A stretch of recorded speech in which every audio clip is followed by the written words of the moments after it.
समन्ता चक्रवालेषु अत्रा गच्छन्तु देवता सद्धम्मं मुनिराजस्य शृण्वन्तु सग्मुखदं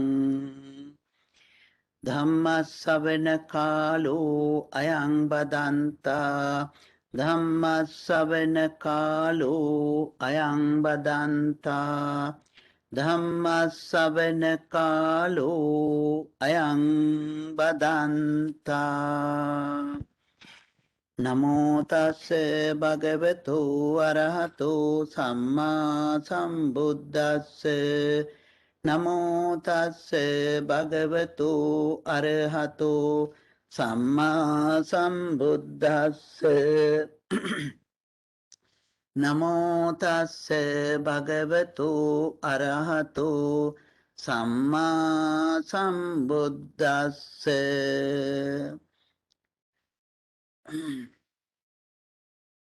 දේනාම කිං නාමංච රූපංච සදාවන්ත අතිපූජනීය අති ගෞරවනීය අපට අවසරයි අපේ උඩගම සුමංගල අපේ හාමුදුරන් වහන්සේගෙන් අවසර සදාවන්ත සත්පුරුෂ පින්නතුනි අද අපි භාවනා වැඩසටහනේ දෙවෙනි දවසට එළඹිලා තිබෙන්නේ. අපි බොහෝ කාලයකින් දින 7ක වැඩසටහනක් ආරම්භ කළේ 2019 වර්ෂයේ කලකට පස්සේ නේද? ඉන්පසුව අපි මේ දීර්ඝ කාලයකින් ඒ වැඩසටහනක් ආරම්භ කරලා භාවනා කරගෙන යන්න උත්සාහ කරන්නේ. ඉතින් අපි බොහොම සාර්ථකව මේ දවස්වල සිහිය පවත්වමින් සතර සතිපට්ඨානය වඩමින් කටයුතු කරන්නේ. ඉතින් සතර සතිපට්ඨානයේ තියෙන වටිනාකම මෙච්චරයි මෙපමණයි කියලා ප්‍රමාණ කරන්න පුළුවන්කමක් නැහැ.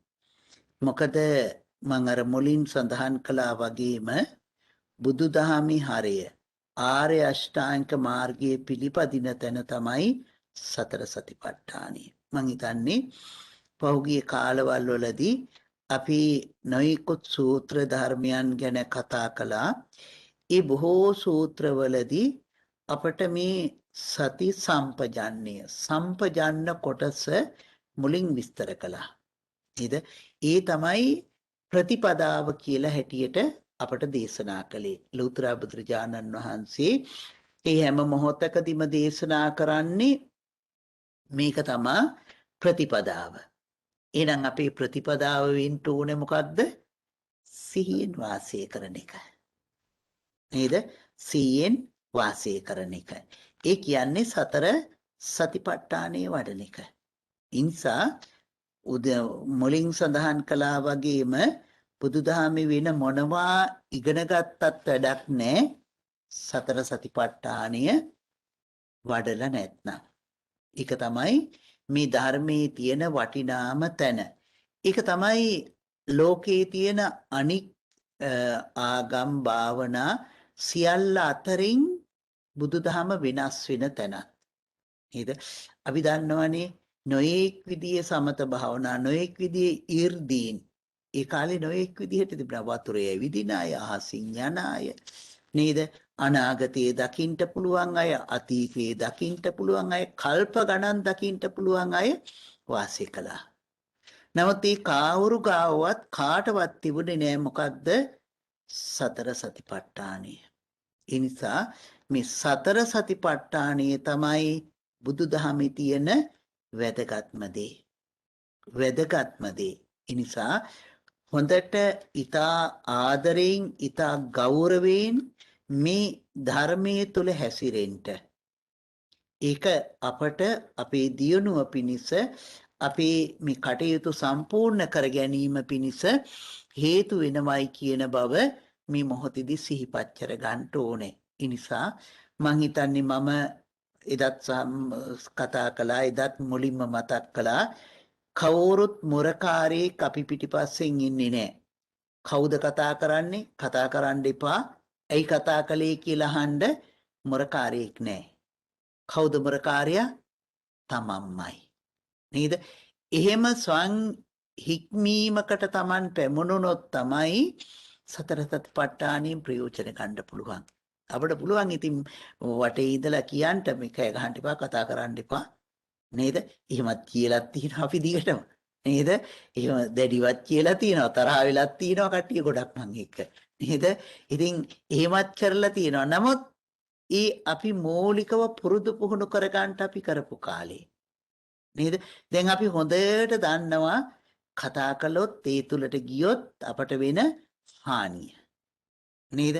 ඒ නිසා අපි නිතර මතක් කරනවා භාවනා කරන යෝගියෙක් කටයුතු කළ යුත්තේ මේ ඇස් ඇතිවම අන්ධෙක් වාගේ කටයුතු කරන්නට. කන් ඇතිවම බිහිරෙක් වාගේ කටයුතු කරන්නට. නේද? මේ කතා කරන්න පුළුවන්කම තියෙද්දිම ගොළුෙක් වගේ කටයුතු කරන්නට. හොඳ ශක්ති සම්පන්න නිරෝගීව ඉඳගෙන ලෙඩෙක් වගේ කටයුතු කරන්නට. මේ කරුණු හතර අපි පිළිපැද්දොත් මේ භාවනාව මේ සතර සතිපට්ඨානය අපි ළඟ තියාගන්න පුළුවන්. නේද? අපි ළඟ තියාගන්න පුළුවන්. සමහර වෙලාවට සමහර කෙනෙක් හිතන්න පුළුවන් කමක් නැහැ මේ චුට්ටනි කතා කරන්නේ ඔහි චුට්ටක් කතා කරනවා කියලා නේද? ඉතින් ඔකට තියෙන හොඳම උදාහරණය තමයි කිරි කලයක් දොවලා ගොම කොච්චර දාන්න ඕනේද? අන්න ඒ වගේ තමයි ඒක වෙන්නේ නේද? ඒ නිසා ඒ සියල්ලම නැති වෙනවා වාගේ අපි උත්සාහවත් වෙන්න ඕනේ. අපි ක්‍රියාත්මක වෙන්න ඕනේ.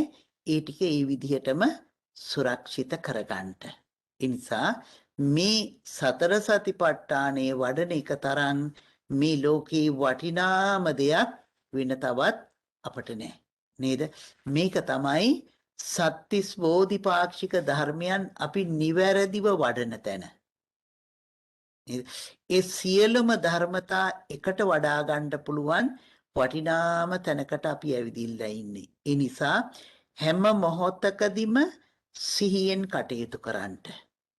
හැම වෙලාවකදීම සිත අපි ළඟට අරගෙන තියාගන්න උත්සාහ කරන්න. අමාරුයි. යනවා. නේද? අපි දන්නේම නෑ සමහර වෙලාවට හිත රෝමක් කැරකිලා එනවා. නේද? එහෙම ඒ තුලට වෙන්න නොදී අපි නැවතත් ආපහු අරගන්න ඕනේ. දැන් සමහර ලාවට හිතන්නකෝ අපි පුළුවන් තරම් උත්සාහ කරනවා මේ සිහිය වඩන්න තමයි සිහියෙන් නොකරන තැන් පෙනෙන්න ගන්නෙ. නේද? සිහිය වඩන්නේ නැත්නම් අපිට පෙනෙන්නේ නැතු යනවා අපි සිහියෙන් නොකරන තැන්. නේද? සිහිය ටිකක් වඩනකොට අපිට තව ගොඩාක් සිහිය ඇතුළට වඩන්ට දේවල් තියෙනවා. බුදුරජාණන් වහන්සේ අනික් සෑම ධර්මතාවයක්ම සම කරන්නටයි කිව්වා. සමාධිය, වීරිය, ප්‍රඥාව, සද්ධාව මේවා සම කරගන්නටයි කිව්වා. නමුත් බුදුරජාණන් වහන්සේ කොතනකදීවත් සතියට එහෙම දේශනා කරන්නේ නැහැ. සතියට දේශනා කරන්නේ සතින් කෝහම් භික්ඛවේ සබ්බත්තිකං වදාමි. මහණෙනි සතිය සෑම තැනම තිබිය යුතුයි කියලා. නේද? සෑම තැනම තිබිය යුතුයි කියලා. මම හිතන්නේ අපි ඒ සතර සතිපට්ඨානයේ සතිය ගැන ගොඩාක් කරුණු කතා කළා. මාස ගණන් කතා කළා. නේද? ගොඩක් කරුණු කතා කළා. ඇතුළට ගිහිල්ලා ගොඩක් ඒවා කරුණු සාකච්ඡා කළා. ඉතින් ඒ සතිය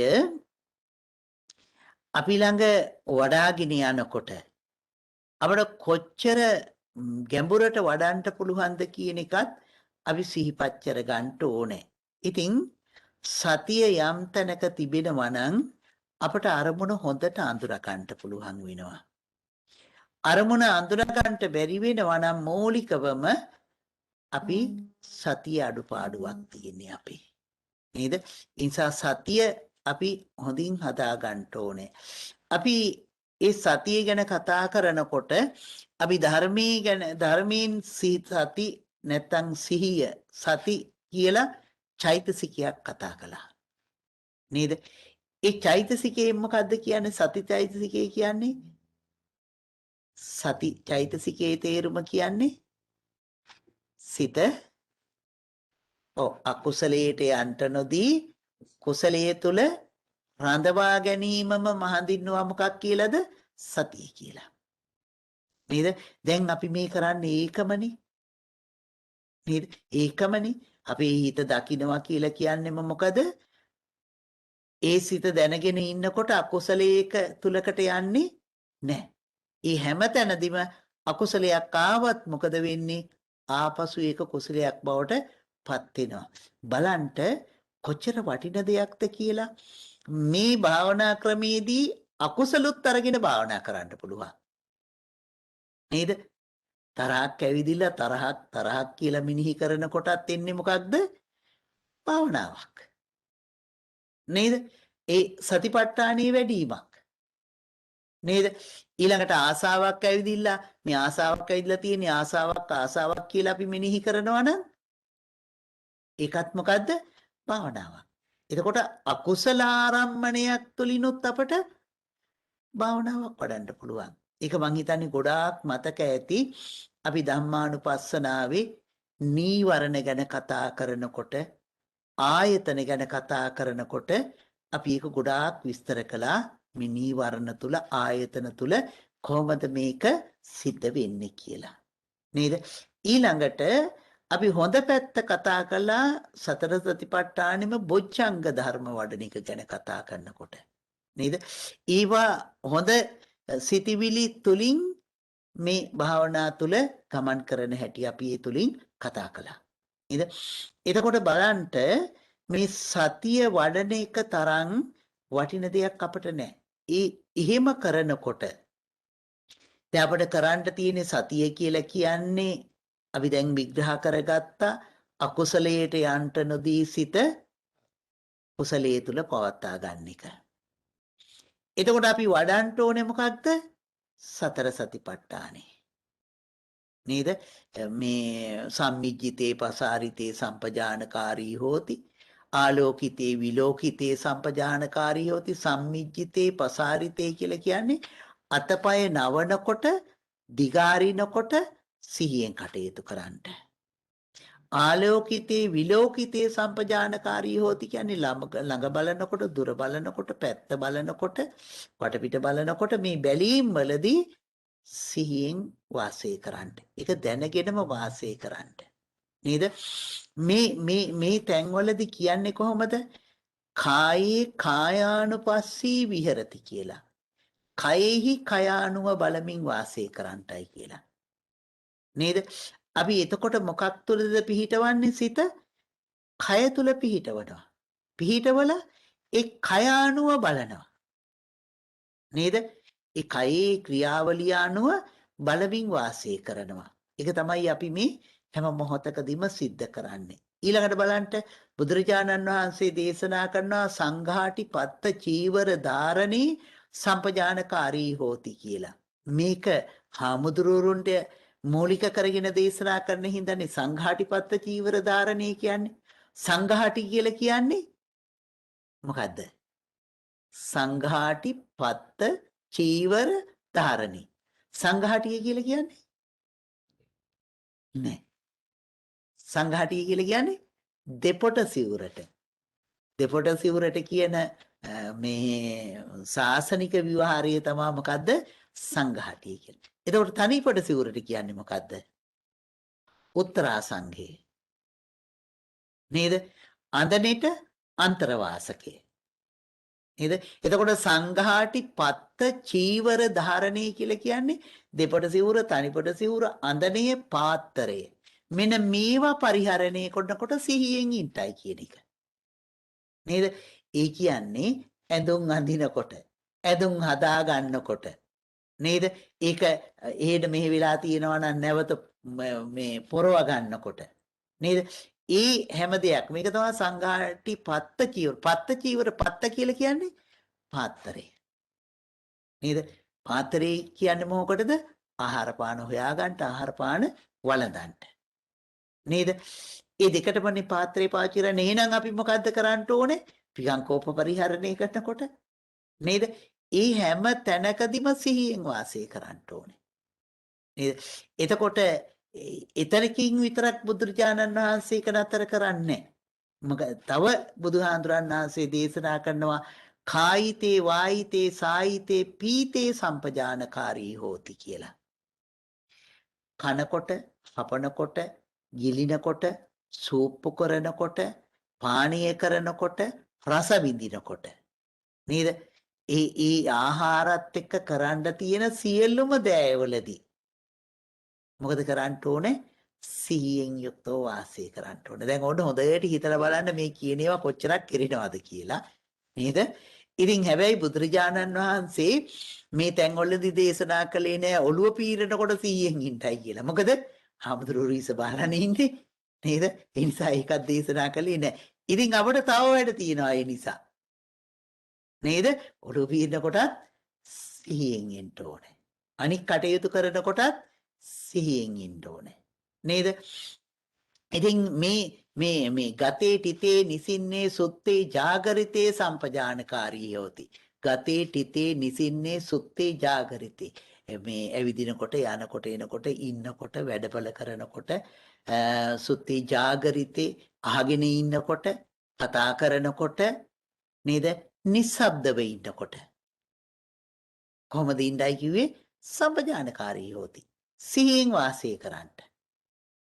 නේද?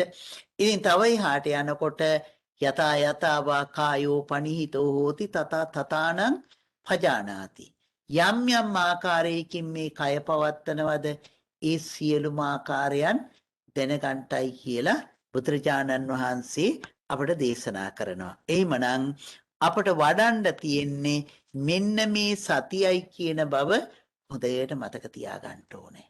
ඉතින් භාවනා කරනකොට අපි හිතනවානේ මොනවා හරි පාඩම් කරන්න ඇති මතක තියාගන්න ඕනේ දේවල් ඇති කියන්න ඕනේ දේවල් ඇති මොකුත් නැහැ. මේ භාවනා ක්‍රමේ තියෙන්නේ මොකක්ද? තමන් කරන දේ තැන තමන් ඉන්න තැනට සිත අරගෙන තියාගන්න එක. නේද? අපේ සිත නිරන්තරයෙන් වෙනත් තැන්වල වෙනත් අරමුණු කරාන යන්නේ. ඒවට යන්ට නොදී අපි ළඟටම අරගෙන තියාගන්න එක තමයි මේ තුලදී අපට බුදුරජාණන් වහන්සේ දේශනා කරන්නේ. ඒ නිසා මේ භාවනා ක්‍රමය හරිම සරලයි. නේද? හරිම සරලයි. ඇයි? අත දික් කරනකොට දික් කරනවා කියලා හිතන්න තියෙන්නේ. නේද? නැගිටිනවා කියලා හිතන්නේ අමාරුද? නෑ. ඉතාමත්ම සරලයි. නේද?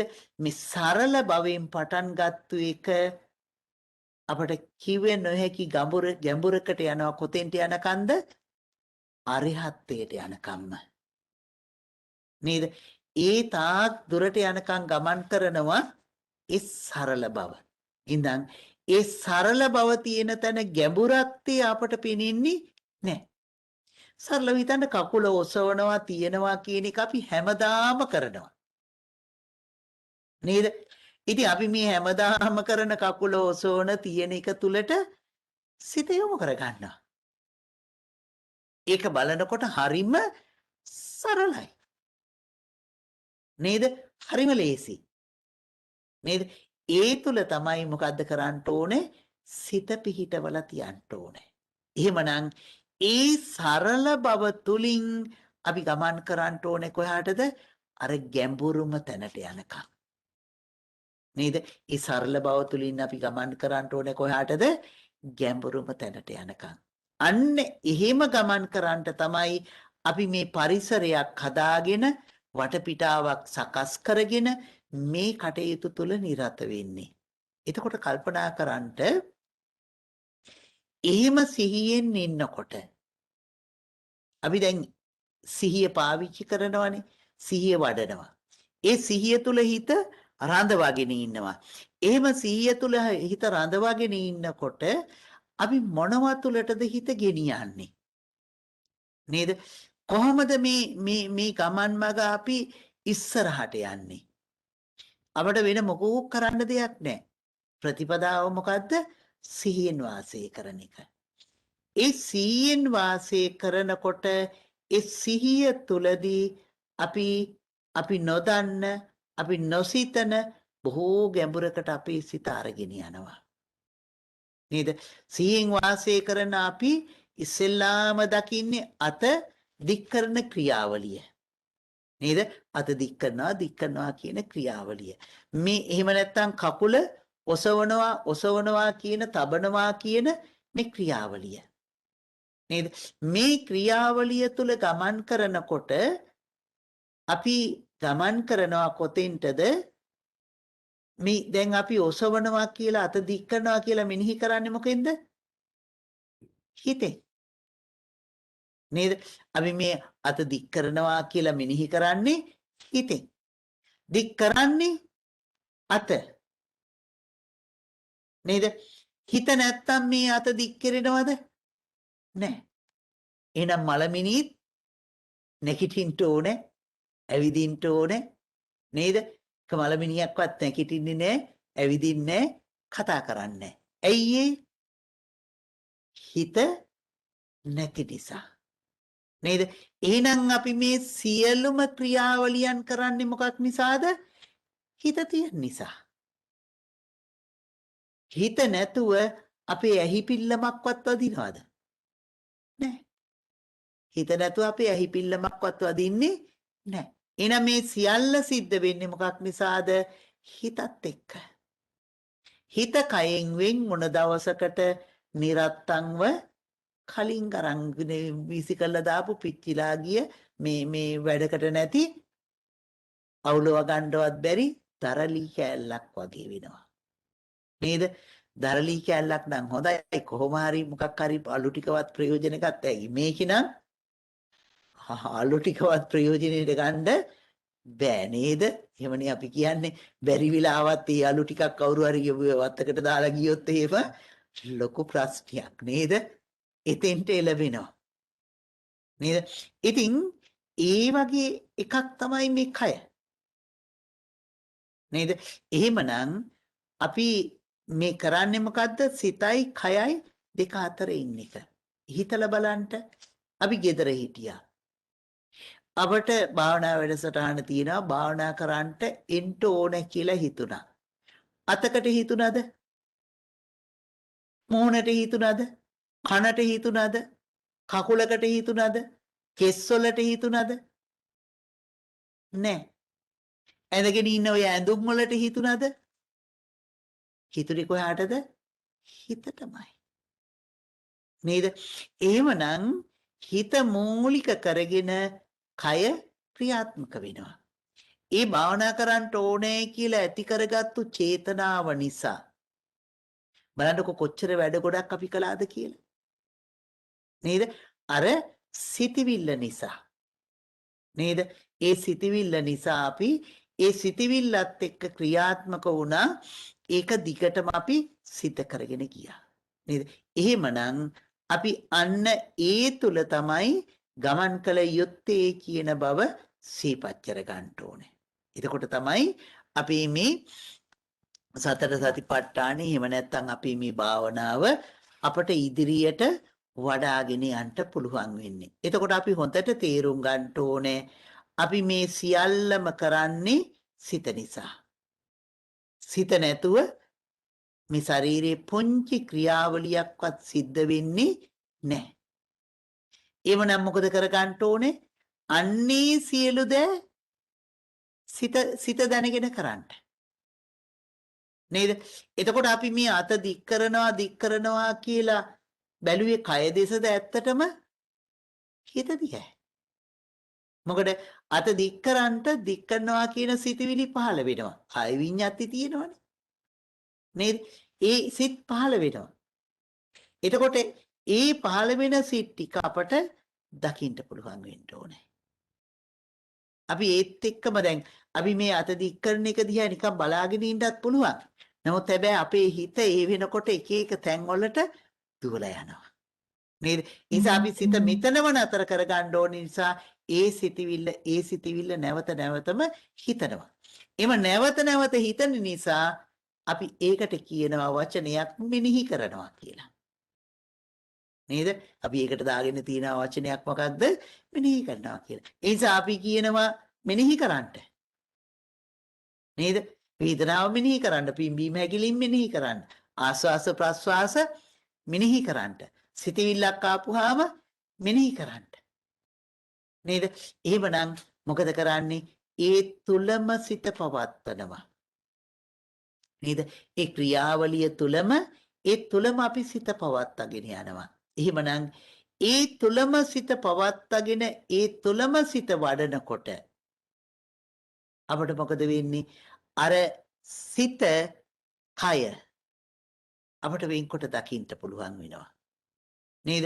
දැන් හිතන්ට මේ කය දැන් අපි හිත නෙමේ ක්‍රියාත්මක කරවන්නේ කයව නේද? මේ කය අපි දන්නවා මේකත් හැදිලා තියෙන්නේ මේ මේසේ හැදිලා තියෙන දේවල් වලින්මයි. නේද? ඒක අපි හොඳට දන්නවනේ දැන්. හැමදෙනාම මේක හොඳට දන්නවා. මේසේ හැදිලා තියෙන්නේ මොනවයින්ද? පඨවි, ආපෝ, තේජෝ, වායෝ. මේ ටික තමයි මූලික වෙන්නේ. අපේ ශරීරය හැදිලා තියෙන්නේ පඨවි, ආපෝ, තේජෝ, වායෝ. නේද? මේවයි. මේ මුළු ලෝකෙම අරගෙන බැලුවොත් එහෙම මේ මගේ ශාරීරියේ හැදිලා තියෙන ඒවායින් පිට දෙයක් මුළු ලෝකෙ කොතනකවත් හොයාගන්න නැහැ. නේද? මුළු ලෝකෙ කොතනකවත් හොයාගන්න දෙයක් නැහැ. මොනවද? මගේ ශාරීරියෙන් හැදිලා තියෙන දේවල් වලින් පිට දෙයක්. නේද? ඔක්කොම ගත්තොත් සමහර ලාවට අපිට හිතෙන්න පුළුවන් එහෙම කිව්වට මේක තුල මේ හැම මූල ද්‍රව්‍යයක්ම නැතුව ඇතිනේ කියලා. නේද? ඔය කියන ඔක්කොම මූල ද්‍රව්‍ය හැදිලා තියෙන්නේ මොනවයින්ද? පඨවි, ආපෝ, තේජෝ, වායෝ කියන මේ ධාතුන් මූලික වෙලා. නේද? ඒ හැම එකක්ම වෙන් උනේ ඒවයි සංයුතිය මිශ්‍රණය වෙනස් වෙලා තියෙන නිසා. නේද? ඒක ඒ වෙනස් වීම නිසා තමයි ඒක එම වෙනස් වෙලා තියෙන්නේ. එතකොට ඒ නිසා ඒ ධාතු නානත්වයක්.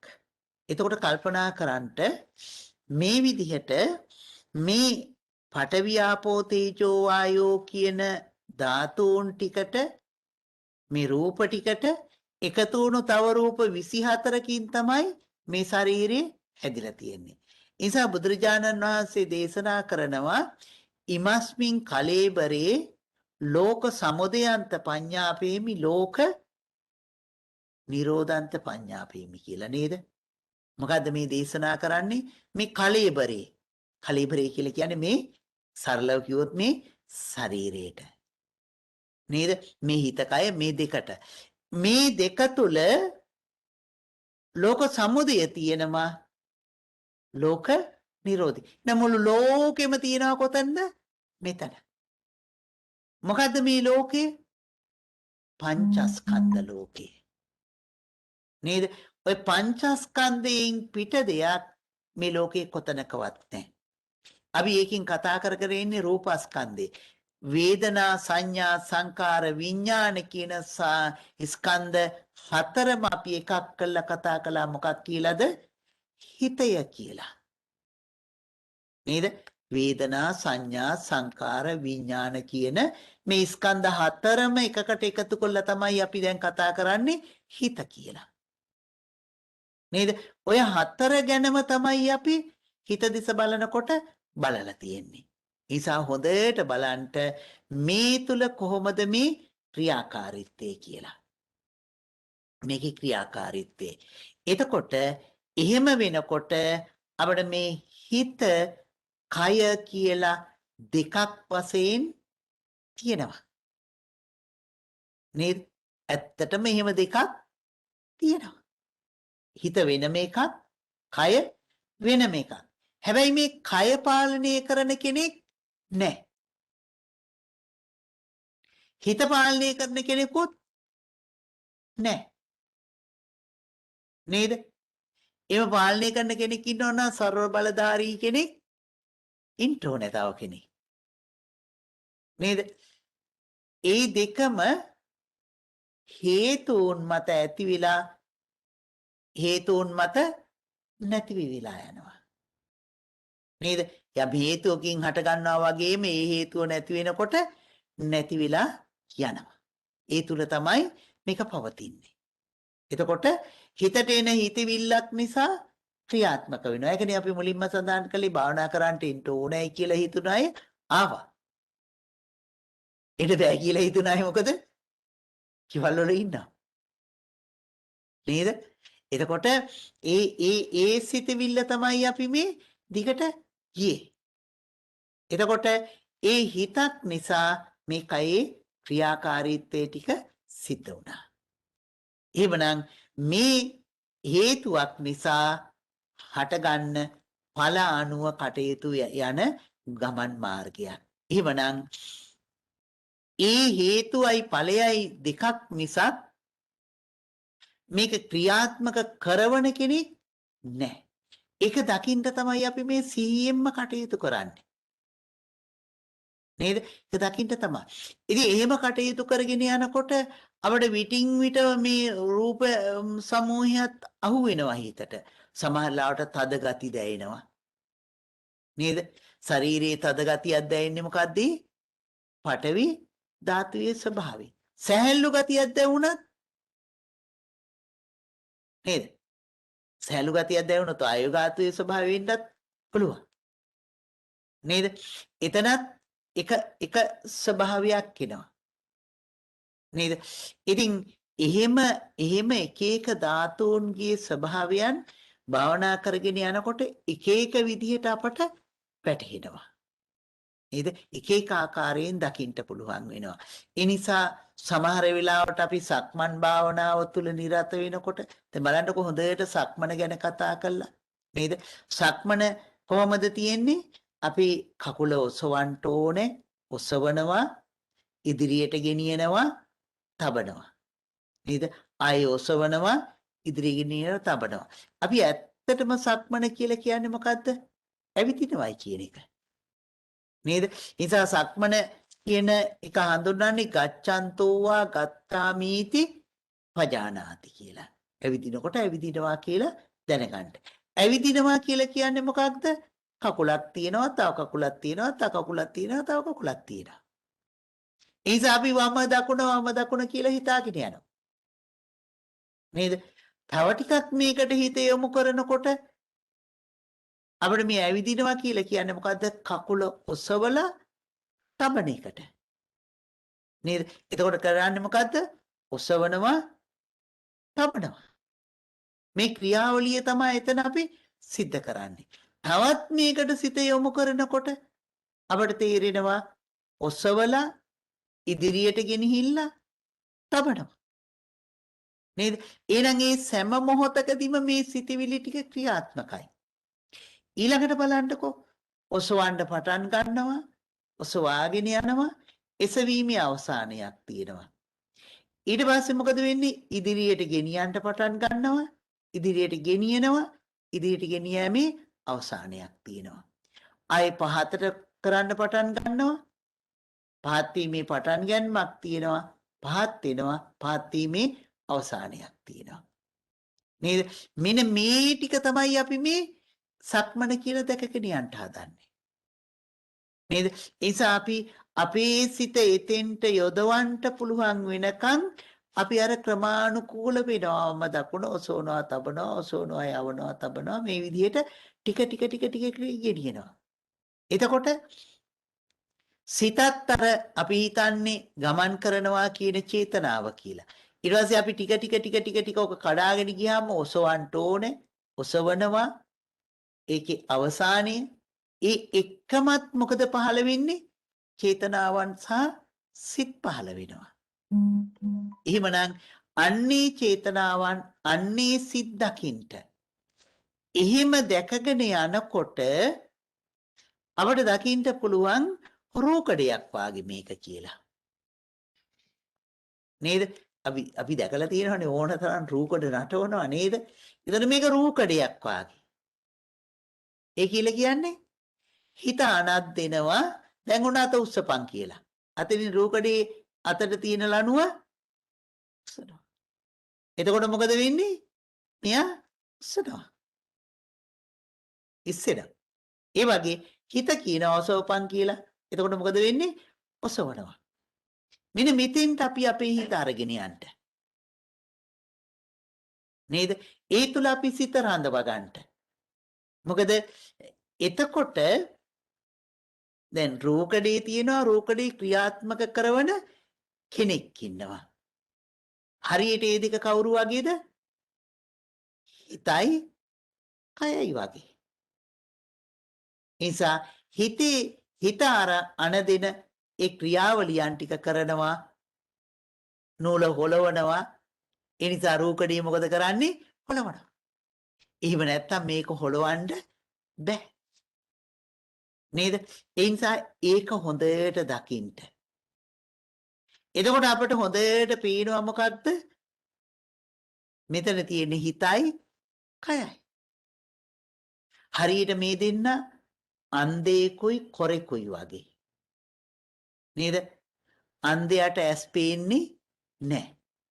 කොරාට ඇවිදින්න බෑ. හැබැයි දෙන්න එකතු වුණොත් ගමන් යන්න පුළුවන්. අන්ධයාගේ කර උඩට කොරා නැග්ගයන් පස්සේ අන්ධයා කියනවානේ ඔතනින් කකුල තියන්න, ඔතනින් හැරෙන්න, නේද? ඔතනින් කකුල උස්සන්න, නේද? ඔතනින් ඇලවෙන්න, ඔතනින් නැමෙන්න, නේද? මේ ටික ඔක්කොම කියන්නේ කවුද?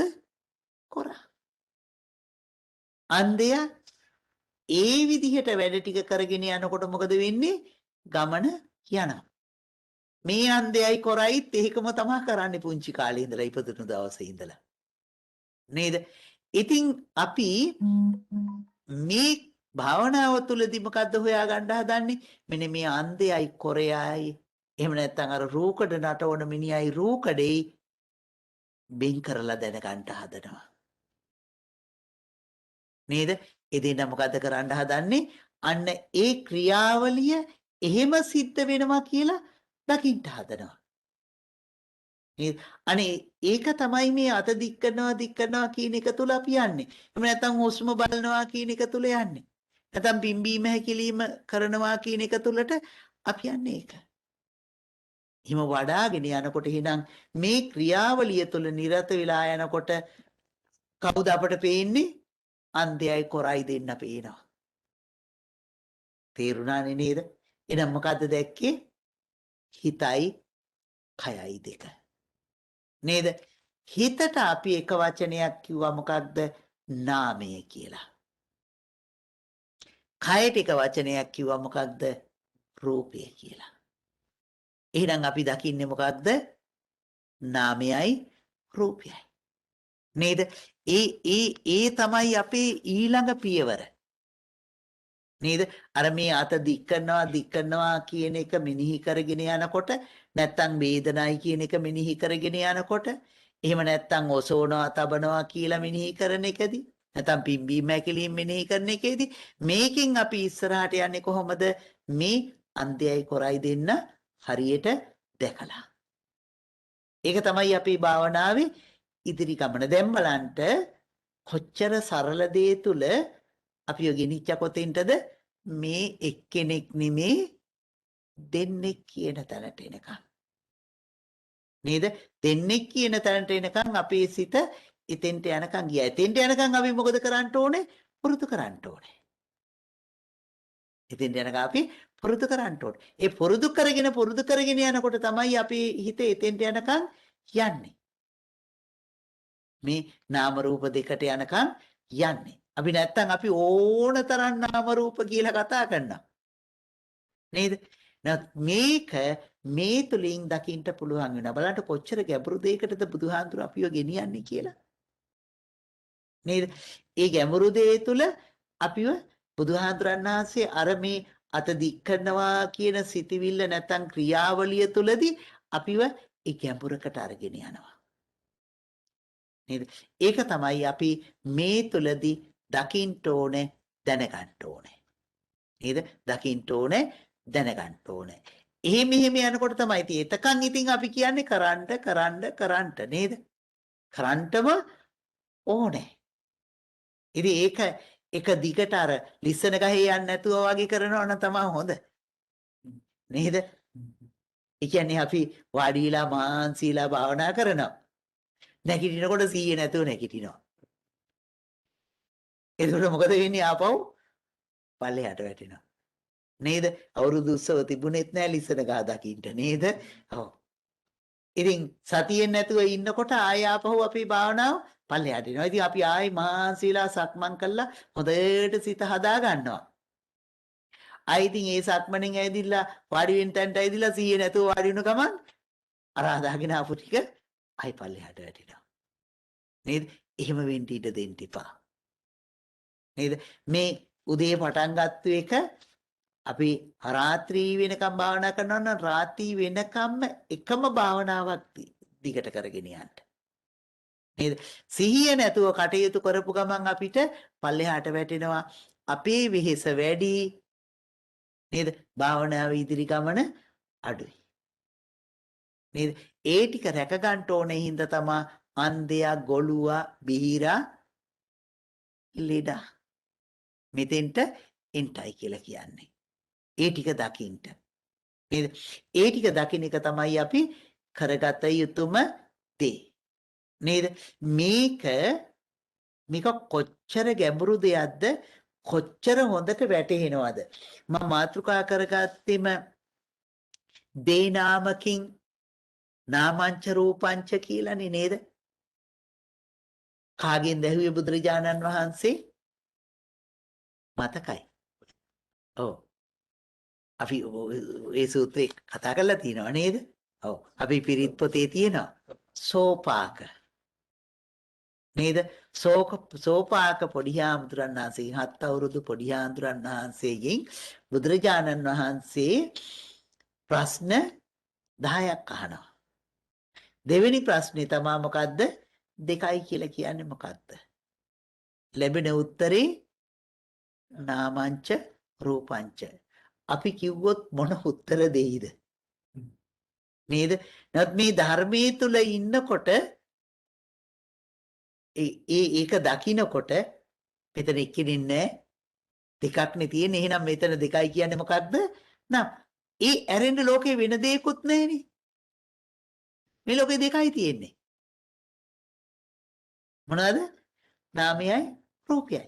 බලන්න තියෙන දේවල් ඔක්කොම වෙන් කරලා බෙදලා කොඩවල් ගහලා බලන්න. එක්ක නාමයක් එක්ක රූපයක්. එච්චරමයි තියෙන්නේ. එහෙනම් දෙකයි කියලා කියන්න තියෙන්නේ මොකකටද? නාමයටයි රූපයටයි. නේද? එහෙමනම් හිතන්ට ඒ ප්‍රඥාව කොච්චර ගැඹුරට ගිය ප්‍රඥාවද කියලා. නේද? අවුරුදු 7ක කෙනෙකුට එහෙම එකක් දකින්න පුළුවන් ශක්තියක්. නේද? අපි ඉතින් අවුරුදු 7 දරුවෝ කොච්චර හදලා තියනවද නේද? ඒ දරුවෝ එක කොච්චර එකට ඉඳලා තියනවද? නමුත් ඒ දරුවන්ට අපට නොපෙනෙන දෙයක් මේ පුංචි 7 අවුරුදු වයසේ දරුවා දකිනවා. නේද? එහෙනම් අපිට 7 අවුරුදු වයසට යන්න වෙලා තියෙනවා නේද? මොකක් දකින්නද? නාම රූප දෙක දකින්න. නේද? එතෙන්ට යන්න වෙලා තියෙනවා. නිසා ඒක දකින්න මේ බුදුරජාණන් වහන්සේ මේ ප්‍රශ්න 10 අහලා මේ පොඩි හාමුදුරන් වහන්සේට තනතුරක් දුන්නා. නේද? මොකද්ද? උපසම්පදාව නැමැති තනතුර දුන්නා. නේද? උපසම්පදාව මේ සෝපාක පොඩි හාමුදුරන් වහන්සේගේ උපසම්පදාව මොකක්ද? ওই ප්‍රශ්න 10ට උත්තර දුන්න එක. නේද? අපි දන්නවනේ බුදුරජාණන් වහන්සේ පළමුවෙන්ම හාමුදුරුවෝ පැවිදි කළේ එහි භික්ෂුභාවයෙන්. ඒ පැවිදි උපසම්පදාව දෙකම බුදුරජාණන් වහන්සේගෙන් පැවිද්ද ඒ ලැබෙනකොටම ඒ හාමුදුරන්ට ලැබෙනවා මොකක්ද? උපසම්පදාවත්. නේද? පැවිදි උපසම්පදාව. එහි භික්ෂු උපසම්පදාව කියලා ඒකට දේශනා කරනවා. නේද? ඉතින් ඊට පස්සේ හාමුදුරුවෝ පැවිදි කරනකොට උපසම්පදාව ලැබුණේ සරණාගමනේ. ඒ කියන්නේ දැන් අපි බුද්ධං සරණං ගච්ඡාමි ධම්මං සරණං ගච්ඡාමි සංඝං සරණං ගච්ඡාමි කියන්නේ ඒ සරණාගමනේ හිස රැවුල් බාලා සිවුරු පොරවලා ඒ සරණාගමනේ දෙනකොටම එයාගේ පැවිද්දයි උපසම්පදාවයි දෙකම ලැබුණා. නේද? ඒකට හැඳින්වුවා මොකක්ද? සරණාගමන උපසම්පදාව කියලා. නේද? ඊට පස්සේ හාමුදුරුවෝ මේකට බුදුහාමුදුරන් වහන්සේ ළඟට ගේන්න ඕනේ අපහසුයි කරදරයි. තව නොයෙකුත් ප්‍රශ්න ආපු නිසා දැන් තියෙන උපසම්පදා ක්‍රමයට එළඹුණා. නේද? දැන් තියෙන උපසම්පදාව හඳුන්වනවා අපි ඤත්ති චතුත්ථ කම්ම උපසම්පදාව කියලා. ඒ ඇරුණහම බුදුරජාණන් වහන්සේ තව උපසම්පදාව ලබලා දුන්නු තව විශේෂිත තැන් තියෙනවා. නේද? මහා ප්‍රජාපති ගෝතමීන් වහන්සේගේ උපසම්පදාව මොකද්ද? අෂ්ටකරු ධර්ම ටික පිළිගැනීම. නේද? අපි දන්නවනේ අර පැවිද්ද ඉල්ලනකොට අෂ්ටකරු ධර්මයක් බුදුරජාණන් වහන්සේ දේශනා කරනනේ මේ ගරු ධර්ම 8 පිළිපදින්න කියලා. ඒකම තමයි මහා ප්‍රජාපති ගෝතමීන් වහන්සේගේ පැවිදි උපසම්පදාව. එක්කෙනෙකුට විතරයි ඒක එහෙම තියෙන්නේ. තව එක භික්ෂුණීන් රහත් භික්ෂුණීන් වහන්සේ නමක් දුරක වැඩ හිටියා. ඒ භික්ෂුණීන් වහන්සේට උපසම්පදාවෙන්ට එන්න අවශ්‍යයි. නමුත් එන්න බෑ කැලේකින් එන්න තියෙන්නේ කැලේ හොරු ඉන්නවා. හොරුන්ට වුණොත් ජීවිතේ නැති කරනවා. එහෙනම් මේ මෙහෙණින් වහන්සේට එන්න විදිහක් නැහැ. බුදුරජාණන් වහන්සේ තව කෙනෙක් අතේ කියලා අරිනවා ඔබට උපසම්පදාව ලැබෙනවා කියලා. නේද?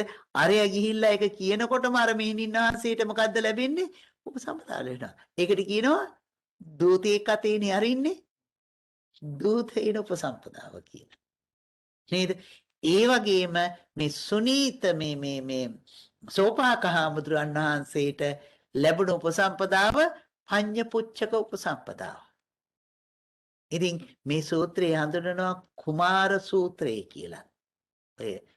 මේ සාමණේර ප්‍රශ්නේ කියලාත් අපි ඔකට කියනවනේ නේද?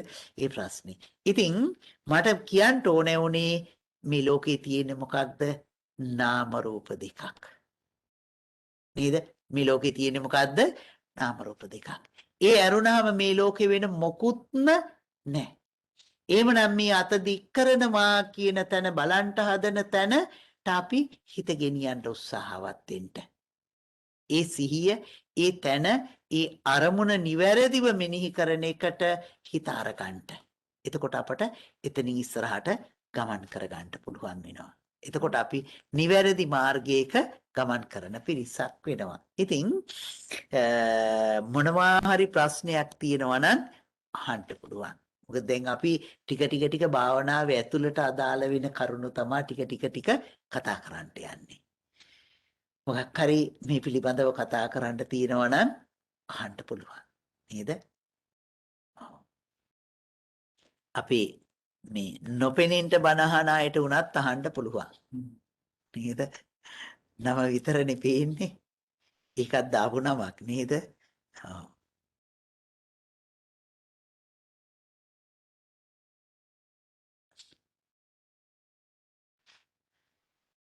හොඳයි ඔක්කොම තේරිලා වගේ නේද? ඔක්කොම ක්‍රියාත්මක වෙලා වගේ නේද? ඉතින් ඒ නාම රූප දෙක දකින්නවා කියලා කියන්නේ මහා සැනසෙල්ලක්.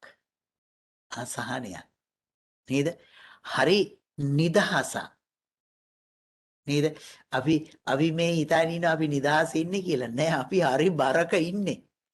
නාම රූප දෙක දකින්නකොට හිතයි කයයි වෙන් කරලා දකින්නකොට අපි භුක්ති විඳින නිදහස ඒ සැනසෙල්ල අතිවිශේෂයි. නේද? ඒ නිසා එතෙන්ට කරන්න උත්සාහයෙන් යන්න. නේද? ඒ තමා විදර්ශනාවේ පටන් ගන්න තැන. එතුවක් අපි සතර සතිපට්ඨානේ කියලා විදර්ශනා වඩනවා කියලා කරගෙන එනවා. නමුත් විදර්ශනාව වැඩෙන්න පටන් ගන්නෙ කොතෙන්දද? අන්න අතන ඉඳලා. ඒවා දකින්න පටන් ගත්ත තැන ඉඳලා මොකද්ද වෙන්නේ? අපේ විදර්ශනාවට වැඩෙනවා, විදර්ශනාවට බැහැගත්තා වෙනවා. නේද? හිතුවක් අලුත් අපි වඩන්නේ විදර්ශනාව කියලා තමයි අපි කියන්නේ. නේද? නමුත් නියමාකාරයෙන්ම විදර්ශනාවට එන්නේ එතෙන්දී. මොකද මේක කරගෙන යනකොට මොකද වෙන්නේ? නීවරණ ටික යටපත් වෙනවා. නේද? කාමච්ඡන්ද, ව්‍යාපාද, තීන මිද්ද, උද්ධච්ච, කුක්කුච්ච, විචිකිච්ඡා නීවරණ ධර්මයන් ටික මොකද වෙන්නේ? යටපත් වෙනවා. අර මේ සිහිය පවත්වාගෙන ඉනකොට නීවරණ ධර්ම ටික යටපත් වෙනවා. ඒ නීවරණ ධර්ම ටික යටපත් වෙනකොට අපි සංසුන් බවටපත් වෙනවා. ඒ සංසුන්කමත් එක්ක වඩාගෙන යනකොට තමයි නාම රූප ටිකට අපි ගමන් කරන්නේ. නේද? ඒ නිසාම තමයි අපිට වඩන්න ඕනේ. නේද? ලිස්සන ගහේ යන්නේ නැතුව යනවා නම් ඔහොම ඉක්මනට එතෙන්ට යන්න පුළුවන් වෙනවා. නේද? ඒ නිසා උත්සාහයෙන් කරමු අපි. නේද? ඔව්. ප්‍රශ්න නැත්නම් අද අපි අවසන් කරමු. නේද? ඔව්. මේ තේරුණානේ නේද? ඔව්. තේරුණානේ මොකද අපිට එහෙම දැන් කතා කරන්න වෙනවනේ ටිකක් ඇතුළට ධර්මියත් එක්ක නේද? ඔව්. අපි හැමදාම මෙහෙම සූත්‍ර ගණනාවක් කතා කරලා තියෙනවා ඒකත් එක්ක අදාළව කතා කරපු දේවල්. නේද? ඉතින් ඒකත් එක්කම අදත් ඊට අදාළව දෙයක් තමයි අපි කතා කරන්න යෙදුනේ. එහෙමනම් මේ සිදු කරගත්තු දේ ඉඳලා මේ දක්වාම ඊතා උදාර කුසල ශක්තියක් සිද්ධ කළේ. හැබැයි භාවනා වඩලා නැති වෙනකොට මේ බණ වැඩක් නැති වෙනවා. නේද? භාවනා කරන කෙනෙකුට තමයි මේකෙන් ප්‍රයෝජනයක් එන්නේ. එතකොට තමයි රසවත් වෙන්නේ. එහෙම නැත්නම් මේකට කම්මැලි වෙනවා. ඕක බෑ අපිට තේරෙන්නේ නැහැ කියලා හිතෙනවා. නේද? එහෙනම් මේක කරන්නම ඕනේ මේක තේරුම් ගන්නටම. නේද? එහෙමනම් අපි මේ දක්වා සිදු කරගන්න යෙදුණු උතුම් උදාර කුසල ශක්තියින් අපි පළමුවෙන්ම දෙවියන්ට අනුමෝදන් කරමු. අපත් බුදු සසුනත් සුරකින්න අල්පේ ශාක්‍ය මහේ ශාක්‍ය ආදී කොට ඇති සියලු සම්මිය දෘෂ්ටික දෙවියෝ සියලු පින් කැමැති දෙවියෝ මේ පින් අනුමෝදන් වෙත්වා සැපවත් වේවා සැපයන්ගෙන් සැපයන්ටපත් වේවා අප සියලු දිනාමෝද බුදු සසුනද අපේ ගේතර වතුපිටි ඉඩකඩම් රැකී ආරක්ෂා වෙලෙහෙළඳාම් ආදී සියලු දෑද අද අපට දම්පැන් දුන්න අප උපස්ථාන කරපු ඒ හැම දිනාමවද විශේෂයෙන් මාසික වශයෙන් දන් දුන්න අපේ තමරංගනී දුව සංකපුතා දරුවන් ඇතුළු ඒ හැම දිනාමවද ඒ වගේම දනිස් බ්‍රයින්සන් මහත්මාද අපේ දෙමව්පියන් ඇතුළු සියලු දෙනාමවද දෙවියෝ යහති මනාව කලට වේලාවට සුරකිත්වා දෙවියෝ ප්‍රාර්ථනීය බෝධියකින් නිවනින් සැනසෙත්වා කියලා පින් දෙමු. ආකාසට්ටා ච බුම්මට්ටා දීවානාගා මහිද්దికා පුඤ්ඤන්තං අනුමෝදිත්වා චිරන් රැක්කන්තු ශාසනං ආකාසට්ටා ච බුම්මට්ටා දීවානාගා මහිද්దికා පුඤ්ඤන්තං අනුමෝදිත්වා චිරන් රැක්කන්තු දේශනං ආකාසට්ටා ච බුම්මට්ටා දීවානාගා මහිද්దికා පුඤ්ඤන්තං අනුමෝදිත්වා චිරන් රැක්කන්තු මම් පරන්ති. ඒ වගේම මේ සිදු කළ ආවුතුම් උදාර කුසල ශක්තියින් අපේ මිය පරලොව ගිය ඥාතීන්ට අනුමෝදන් කරමු.